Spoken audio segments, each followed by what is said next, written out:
Borthakur IAS Academy প্রস্তুতি আৰু অধ্যয়নৰ নিৰ্ভৰযোগ্য ঠিকনা Borthakur IAS Academy. Hello everyone, welcome to the Hindu analysis for 16th July 2021. Let us begin with the first article today. Why do you need the colonial law of sedition? CJI asks government.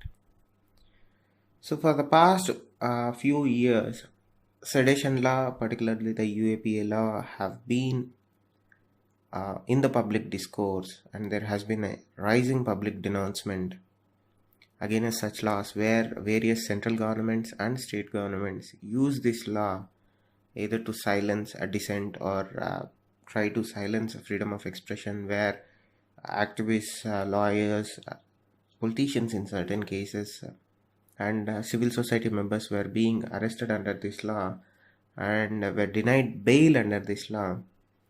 So we know that sedition law has been in public discourse for long, and it can be said that there are two sides of the argument that are being made by various sections of the society itself.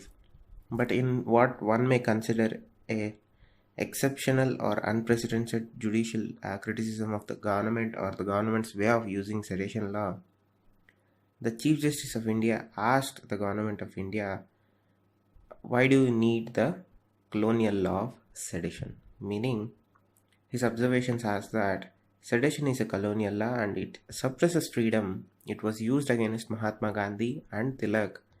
Is this law necessary after 75 years of independence? Now, there are a lot of petitions in various high courts and in front of the Supreme Court questioning the existence of sedition law in Indian jurisprudence, and when it is being equated directly to muzzling the freedom of speech or infringing on fundamental rights of citizens, CJI's statements at this point of time do come at a critical juncture where the entire need of the law in Indian jurisprudence is being questioned. Again, this is his statement and asking the government of India, do we really need a sedition law? So this is where I find a little bit of confounding, right? When I was reading a lot against this for the last 1 day or 2 days since the statement was made, I personally saw two sides of the argument. One, yes, you need to take away the sedition law. The second side of the argument, which I found very interesting, was that coming from the coming from the court itself means the court, which has its own roots from colonial era, still uses English as its primary driving language. When somebody files any thing in Hindi, the court chides them for filing it in Hindi. And mind you, for the first time in all its years, it has finally agreed that court petitions can be filed in an A4 size paper. Till now, it has been that only legal size papers were allowed to be filed in petition papers. Now the use of A4 paper has been given the go-ahead.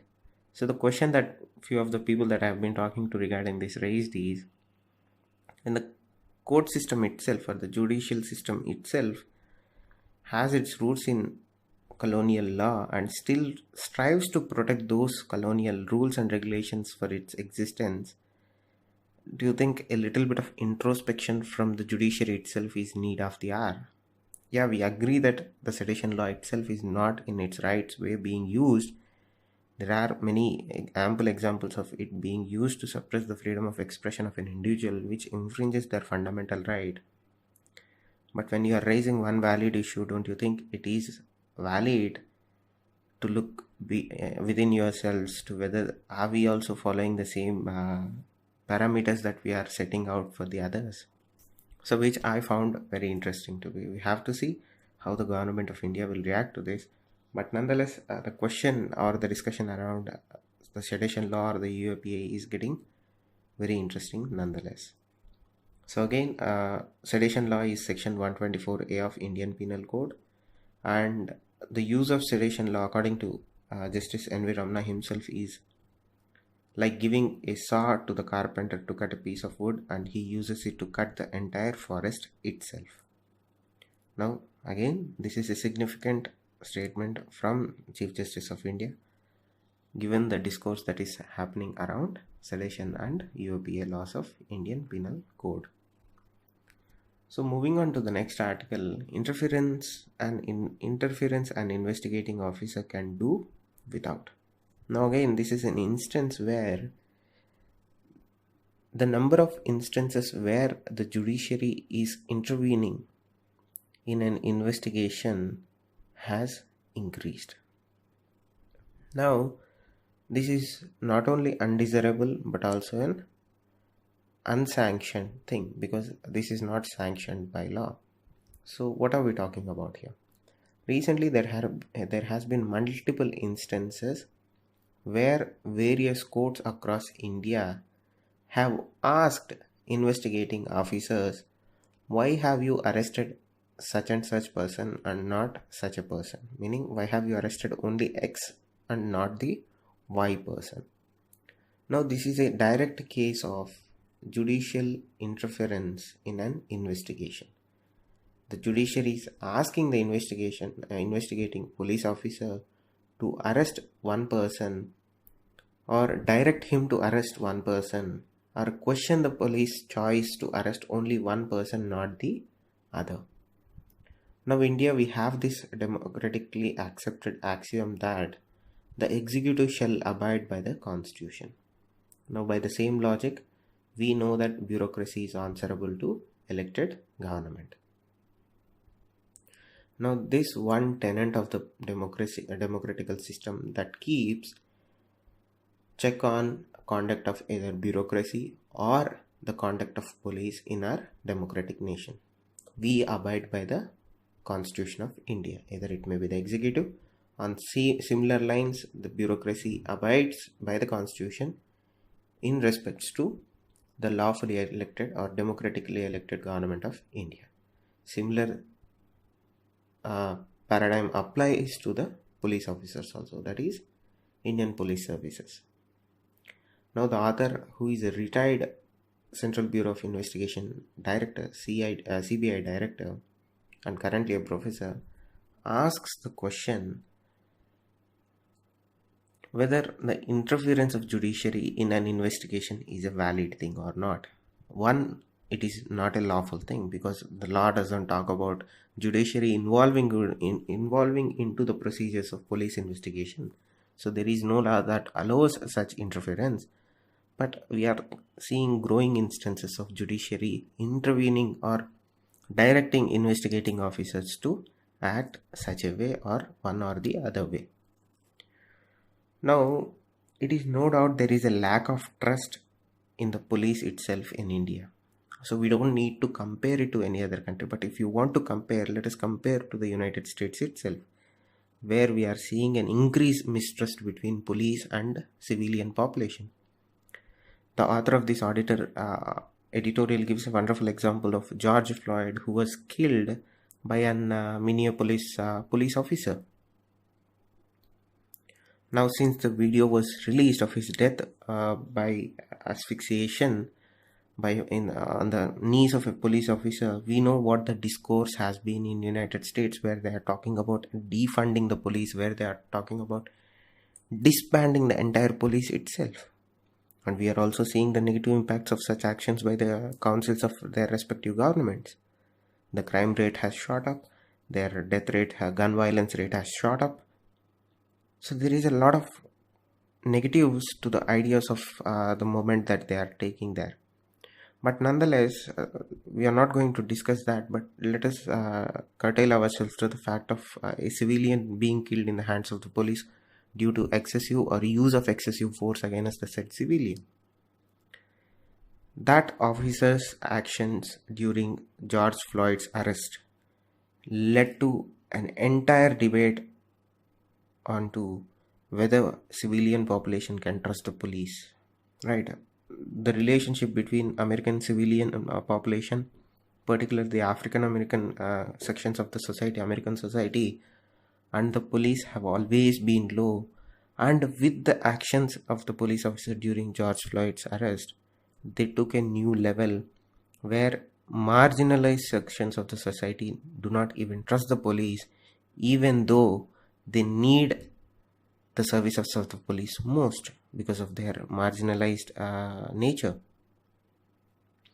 Now let us come to India itself. We have seen recently a case in June of 2020 where a father and son were subjected to police brutality in lockup, and because of subsequently they lost their lives because of those actions.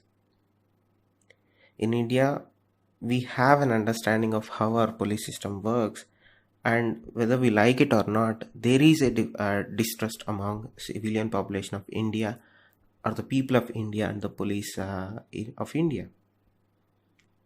Right, that is one of the latest episodes where a father and son in Tamil Nadu died because of police brutality. Now, when similar things happens across India, the call for curbs on police authority to investigate an established crime increases, it amplifies. Meaning, population or protesters ask the government of India to rein in or limit the powers of police to either investigate or arrest or whatever it may be that is related to an offense, an established offense or a crime. Now, we cannot deny that this is a one and done issue. There have been other instances where police have excessively used force and that resulted in the death of the accused. Because we still operate on the English law that a person is innocent unless proven guilty or otherwise. So the author of this editorial, from his own personal experience, says that I know well that I have been in the minority when I plead for at least a slightly kindlier view of police conduct and more latitude to them in the standard operating procedures which they follow, especially when they investigate a complicated crime. So that is also a valid argument. You cannot say that because of few examples, you cannot throw away the entire standard operating procedure system that exists in place in currently and ask for an entire rejig of the system. Do we need police reforms? Yes. There has been multiple calls for police reform. Even the police department itself says that they are in dire need of reforms, but not the reforms that we are talking about. The reforms that they are talking about is recruitment of more police, recruitment of more officers into the force so that they can cater to the needs of the population. Reforms in judicial process, reforms in police process, reforms in training process, reform in access to information. So these are the reforms that they talk about. So reforms are the need of the hour, but you cannot throw away what we have because of few similar examples. Now, there was a recent Supreme Court observation that courts have no authority to direct an investigation officer to direct the arrest of any particular individual that is connected with a crime. The courts cannot do that. Even the Supreme Court recently cited such a case. But despite such rulings, we are finding growing instances of subordinate judicial officers, even high courts in certain cases, directing the investigating officer to the effect of arresting a particular individual who has come to adverse notice as suspect in the commission of a crime. Now, as I said earlier, in India, we have this English jurisprudence that we adopted, though with certain modifications, but who are we kidding? We have so many of the same laws, but with different names. But that's it. That anybody who has been arrested by the police officers should be considered innocent unless he is proven guilty. Now, the direction to the police with this regard to arrest during a criminal investigation is harmful to police morale and cuts the roots of the field policing. So, what he's talking about is effectively the judiciary is taking away the choice of the police in carrying out their investigation. You are telling the police what to do, whom to arrest. You are questioning the police choices. See, court interference, which is not intervention in day-to-day investigation of an offense, is not only undesirable, but it is not sanctioned by the law. See, you cannot say that Supreme Court cannot do that. Supreme Court is vested with enormous powers and authority by the Constitution of India. And Supreme Court has been dispensing the authority with credible discretion. But there are certain instances which we can question certain actions taken by the Supreme Court, but nonetheless their track record has been good. But the problem comes when lesser courts start giving directions to the police in matters of arrest and searches. That is what the author says is not good. That interference never works out well for anybody. The author says that when a supervisor officer fails in their duty because of sheer indolence or buckle under external pressure, then they deserve to be pulled up by the courts, but not before they are found guilty of indifference or maleficence. Right? If you find an investigation officer botching up the job, let us look at the case of Goa recently, where the editor of the newspaper was given bail because of the failure of an investigation officer. The person who was investigating the sexual molestation case failed to understand or follow the standard operating procedures to be followed during a rape case or a molestation accusation case or sexual offense case, and they botched up the investigation, and based upon that their inability to conduct an excellent investigation, the accused used their inability or their stupidity and got out of jail, got bail through that inability of the police officer. Now when the Delhi court or when a local court gave bail to that editor, the said editor, immediately the High Court of the state pulled up the investigation officer, stating that because of your inability to conduct an effective investigation, he got bail. It is the fault of the investigation officer, not of the court. So in that case, in such cases where investigation officers fail to do their job, the courts can pull them up for their inability or their indifference or their maleficence. But even before such things are established, the courts are intervening and coming up with directions for the police to act upon. Now, when you talk about the first information report, it is a basic requirement. You have to register an FIR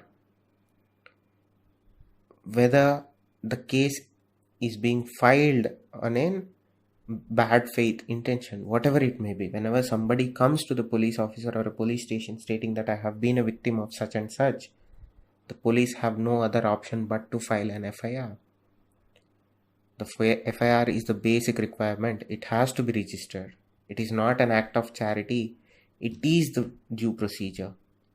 See, whether the basis for filing an FIR comes next. But when somebody approaches the police, when somebody approaches the police station that I have been a victim of this and this, or somebody did me that, whatever it may be, the grounds may come later.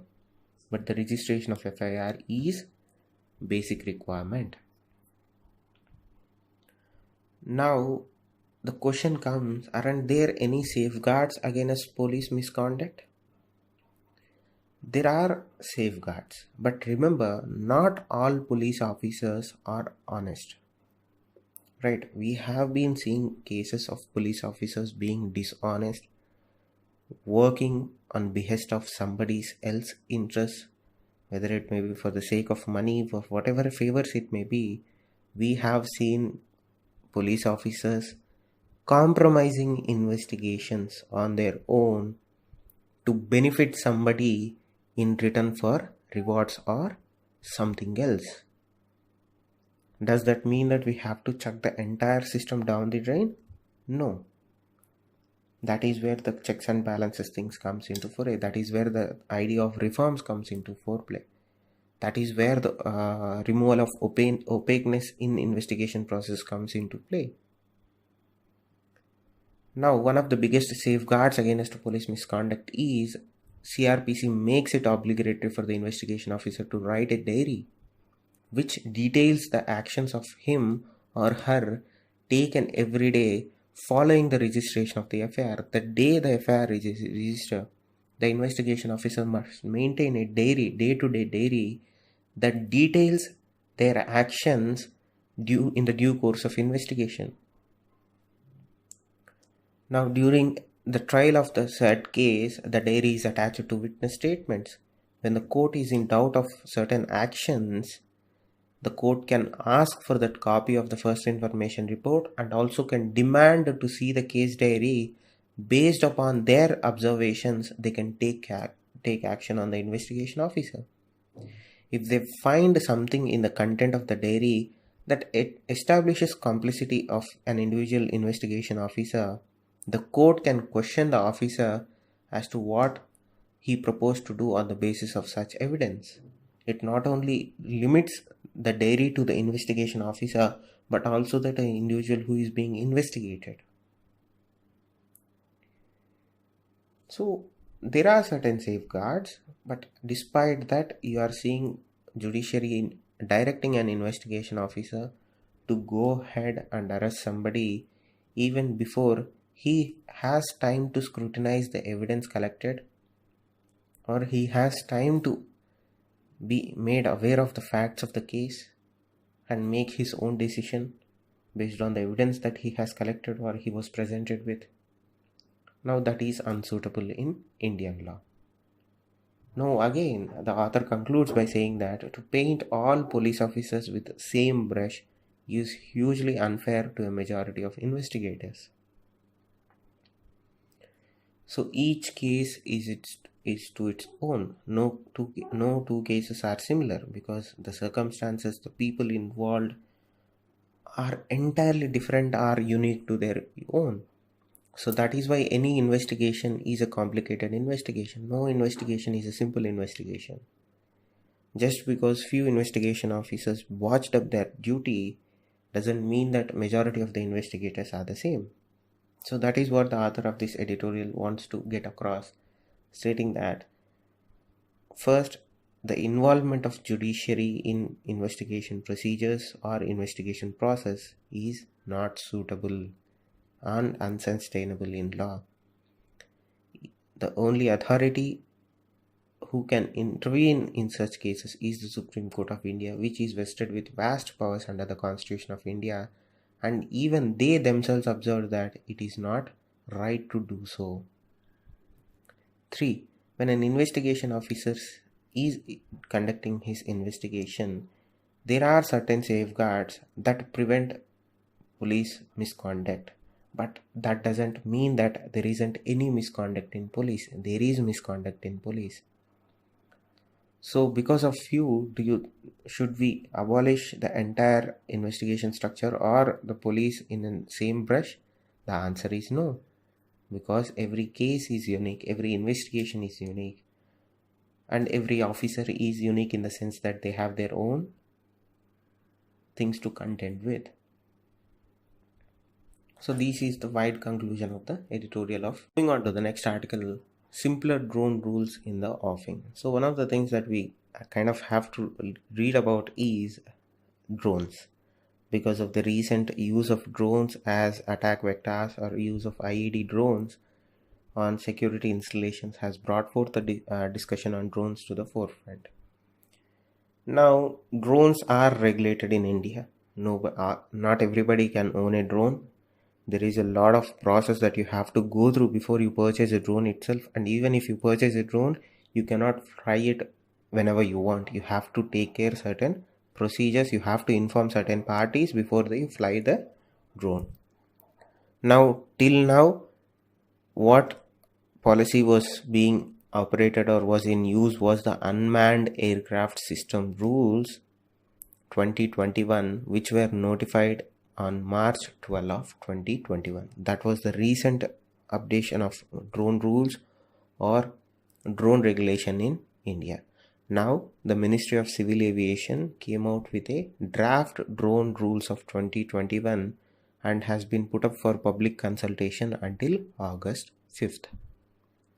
Now, till now, you need a security clearance to fly a drone or have a drone in your possession before it is registered or a license is being given to you. First, if you purchase a drone under earlier rules, you have to register yourself as a drone pilot.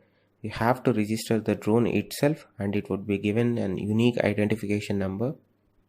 And if you want to fly a drone, you have to fill anywhere between 10 to 20 forms.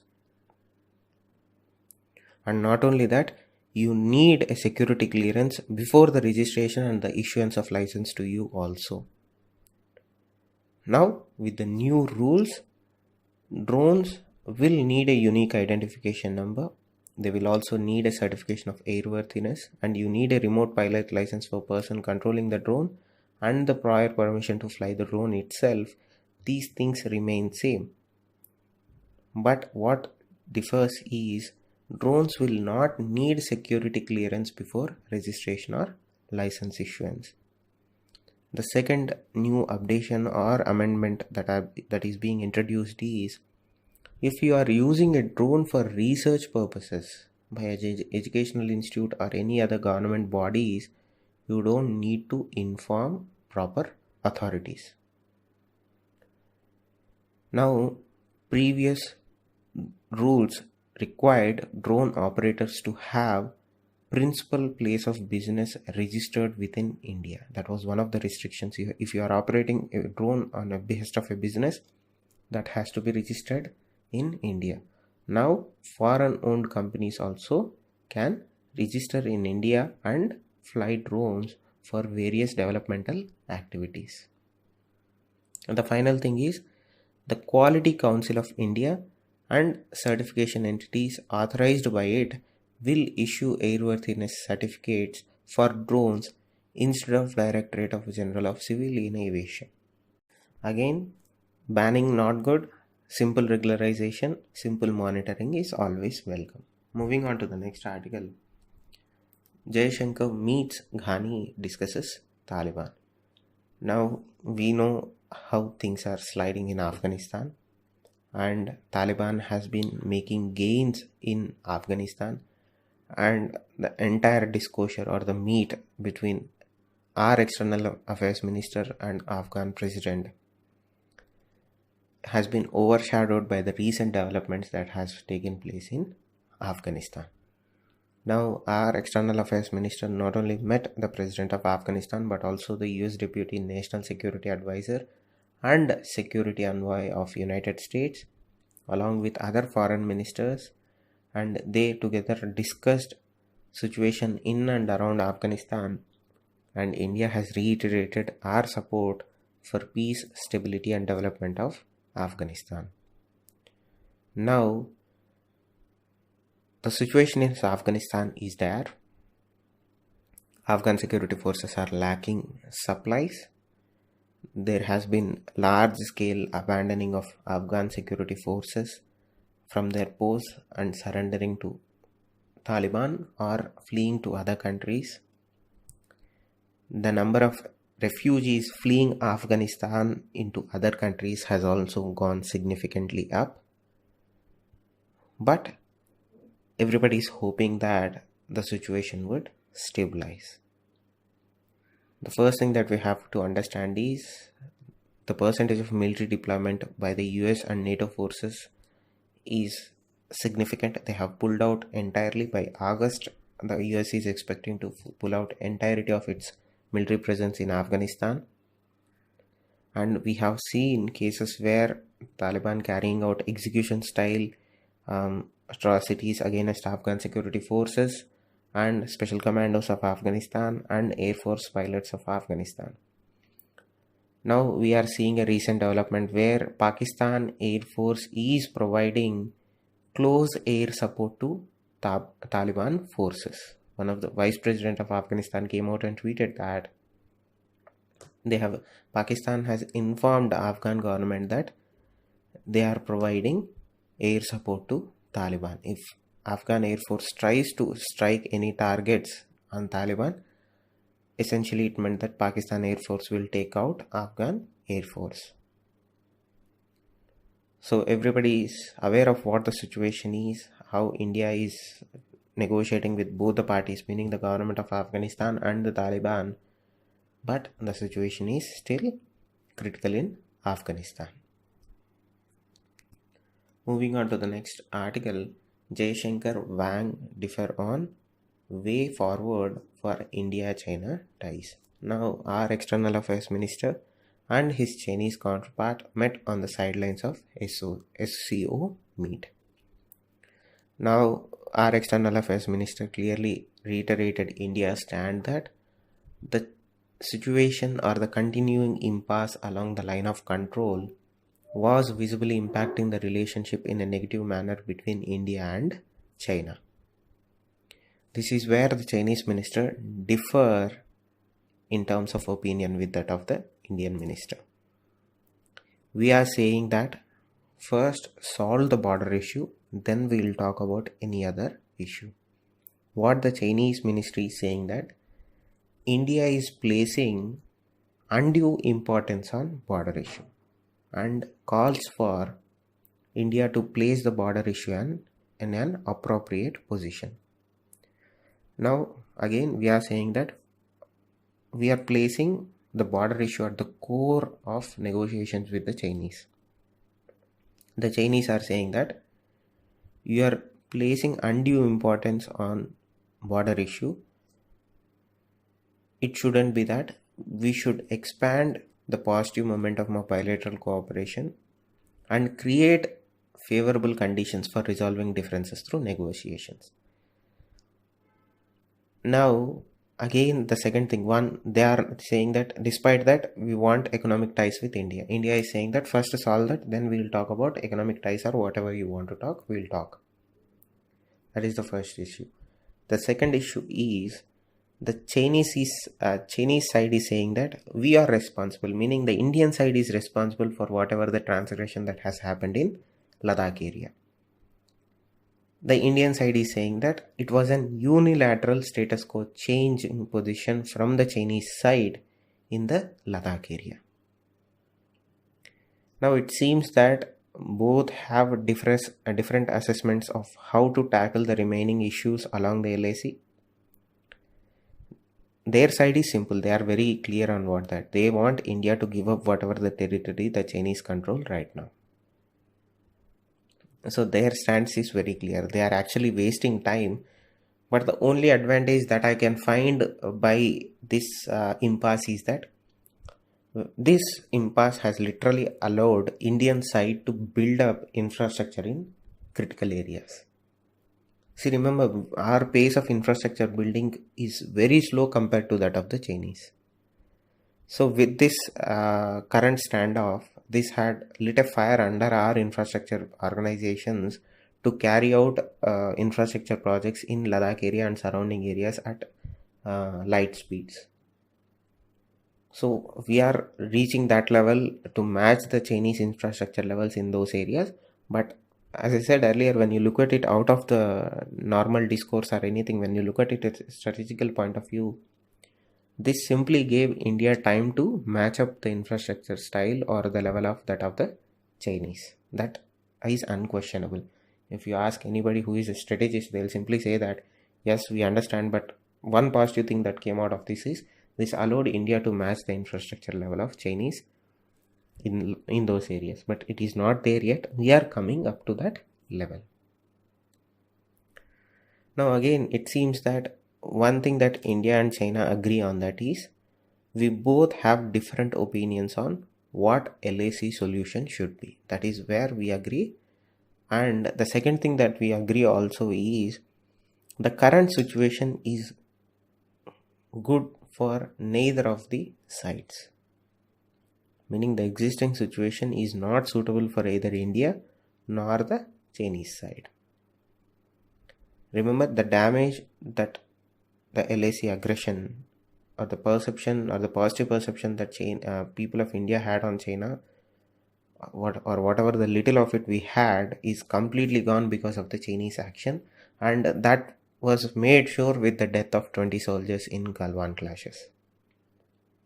See, rhetorics aside, nobody likes to lose people because of others' actions, whatever they may are.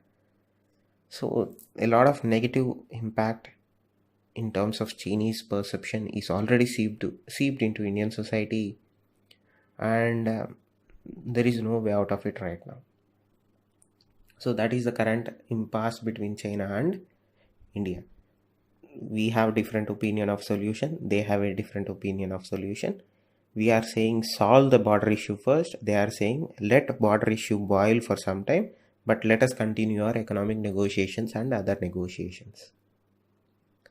So that is in terms of India-China ties in the present discourse. Moving on to the next article, US Senate votes to ban items from China's Xinjiang region.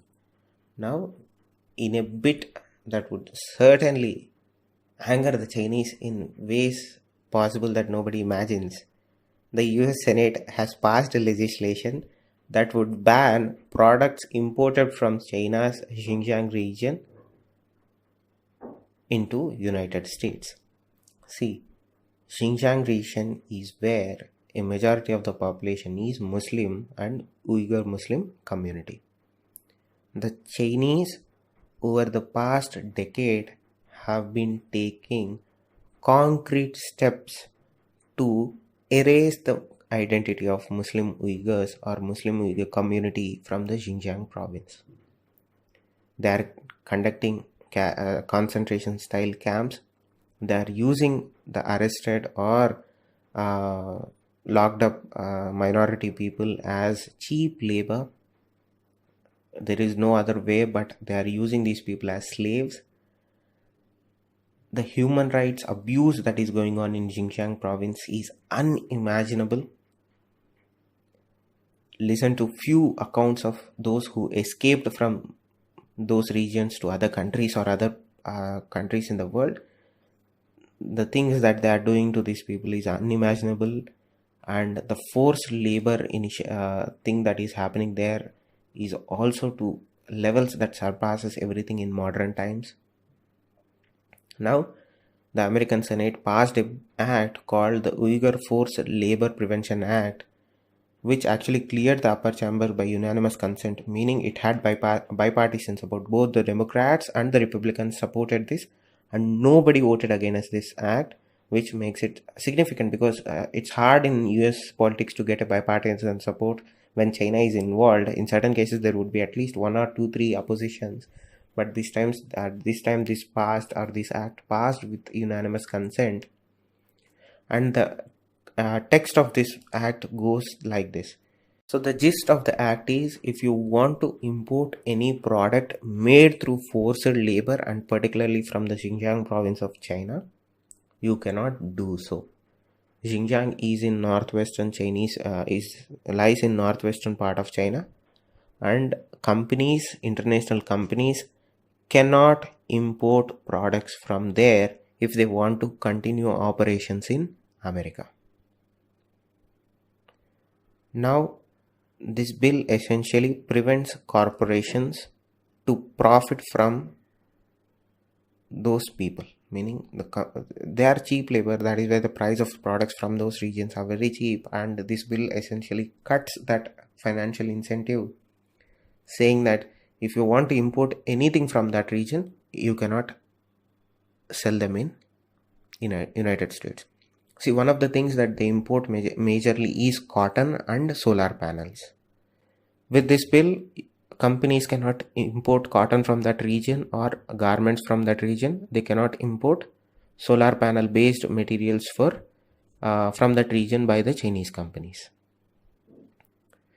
Now, this is a significant step, and this will certainly have ramifications because, mind you, this is an absolute step taken by US Senate that will not allow or permit companies to import anything from that region, and it will certainly translate into action in one way or the other. So that is the US Senate action recently against the Chinese for their abuse of human rights in Xinjiang region of China. So moving on to the next article, financial inclusion is a policy priority, thus. Now, the RBI governor during the recent Economic Times Financial Inclusion Summit that happened recently said that to make the post-pandemic recovery more inclusive and sustainable, financial inclusion would continue to be the policy priority for the RBI. Now, he said that the lessons learned from the past experiences during COVID-19 pandemic clearly indicate that financial inclusion and inclusive growth reinforce financial stabilities. What he is talking about is, when you look at the pyramid of economic stability in India, until and unless the bottom to top levels of the pyramid are strengthened, the entire economic stability will not be realized. He simply says that not only the top part of the economic pyramid, the bottom part must also be the strongest. See, whether it is inverted or upright, you have to talk about financial inclusion and financial empowerment of the marginalized sections of Indian society. One of the best things that happened recently is the digital adoption of financial services by the marginalized sections. Mind you, the number is low, but compared to previous times, any number is welcome. We have to use this momentum to ensure more people are brought under the digital payment systems umbrella in the future to secure their inclusion in our financial system, to secure a stable economic recovery, to secure a stable financial ecosystem. And that is why whatever the recovery that we make must include inclusiveness and sustainable financial steps or strategies whenever a policy is being framed. Either it may be RBI or any other financial institution in India, inclusion must be at the core, or at least one of the core principles of the policy framework. So that is what he's talking about here. Inclusion is the key. That is one of the keys that would certainly help India economy recovery a success story. Thank you. Stay safe. Namaste. Borthakur IAS Academy. প্রস্তুতি আৰু অধ্যয়নৰ নিৰ্ভৰযোগ্য ঠিকনা। Borthakur IAS Academy.